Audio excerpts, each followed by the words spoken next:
পূজা, আমি অফিসে যাচ্ছি, তুমি ঘরের কাজ সেরে গাড়িকে চাবি দিয়ে দিও। ঠিক আছে দিদি।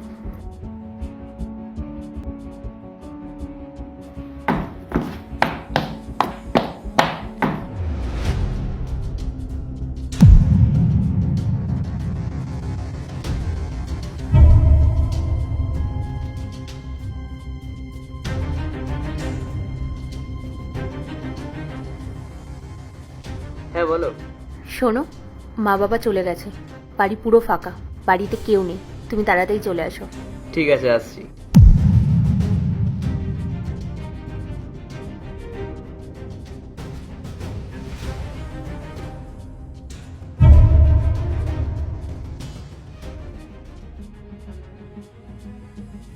আরে বাহ, আজ তো তোমাকে বেশ সুন্দর লাগছে। বাই দ্য ওয়ে, তোমার বাবা মা চলে গেছে? হ্যাঁ, বাবা মা চলে গেছে, কিন্তু আমাদের কাছে মাত্র 2 ঘন্টা সময় আছে। আচ্ছা শোনো, তুমি তো আমাকে কখনো বলোনি যে তোমার বাবা মা কি করে। আমার বাবা তোমার গার্লফ্রেন্ড নাকি আমি? আর তুমি আমার সাথে দেখা করতে খালি হাতে চলে এসেছো, কিছু আনোনি? আরে ইয়ার, এটা কি কখনো হতে পারে? এই দেখো, আমি তোমার জন্য ডায়মন্ড রিং নিয়ে এসেছি। হ্যাঁ ঠিকই আছে। কি হলো, পছন্দ হয়নি? না, অ্যাকচুয়ালি রিং আমাকে বাবা অনেক দিয়েছে, ইয়াররিং দিয়েছে, ডায়মন্ডের রিং দিয়েছে, তো সেগুলোর কাছে এটা নর্মাল একটা রিং। আরে তুমি টেনশন কেন নিচ্ছ? পরের বার আমি তোমাকে এর থেকেও দামি রিং এনে দেবো। ঠিক আছে, সব কথা কি এখানেই দাঁড়িয়ে বলবে, নাকি ভেতরেও নিয়ে যাবে? চলো।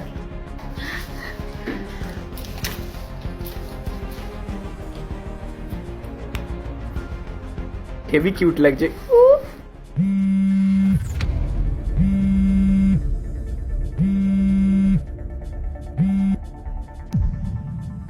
হ্যালো। পূজা, তুমি ঘরের চাবি গার্ডকে দিয়ে দিয়েছিলে? হ্যাঁ দিয়ে দিয়েছিলাম, কেন কোনো দরকার ছিল? না না, কোনো দরকার ছিল না, এমনি জিজ্ঞেস করছিলাম। ও হ্যাঁ, আমি দিয়ে দিয়েছিলাম।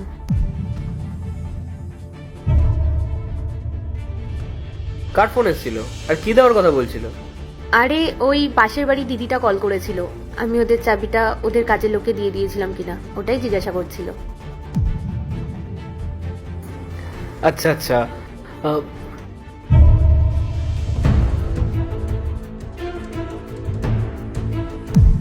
কিছু খাবার লাগলেও বলো, সেটাও নিয়ে আসবো। পূজা, এটা কে? আর তোমার বাড়িতে এরকম ভাবে হুট করে ঢুকে পড়েছে? পূজা, ওর আসল নাম শান্তি। শান্তি? আর তুমি, তোমার একটু লজ্জা করলো না? আমি কত ভরসা করে তোমাকে বাড়ির চাবিগুলো দিয়ে গেছিলাম, আর তুমি এসব করছো আমার পেছনে, আমারই বাড়িতে, আমারই বেডরুমে, তোমার প্রেমিকের সাথে।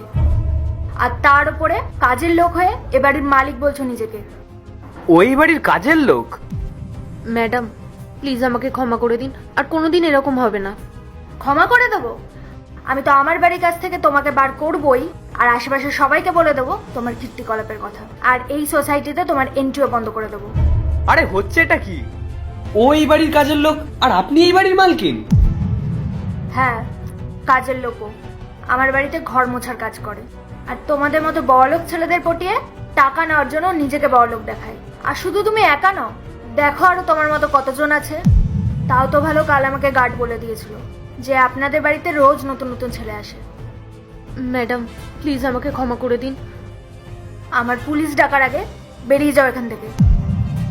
ওই দাঁড়াও, রিংটা দিয়ে যাও, বেরো এখান থেকে।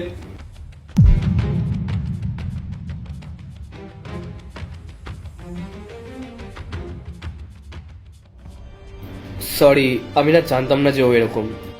কারোর সাথে রিলেশনশিপে আসার আগে তার ব্যাপারে জেনে নেওয়া উচিত, তার ব্যাকগ্রাউন্ড সম্পর্কে, তার আসল নাম কি, তার বাড়ি কোথায়, সে কোথায় থাকে, সবটা জেনে নেওয়া উচিত। তাড়াহুড়োর চক্করে হয়ে গেছিল। I am really sorry ma'am.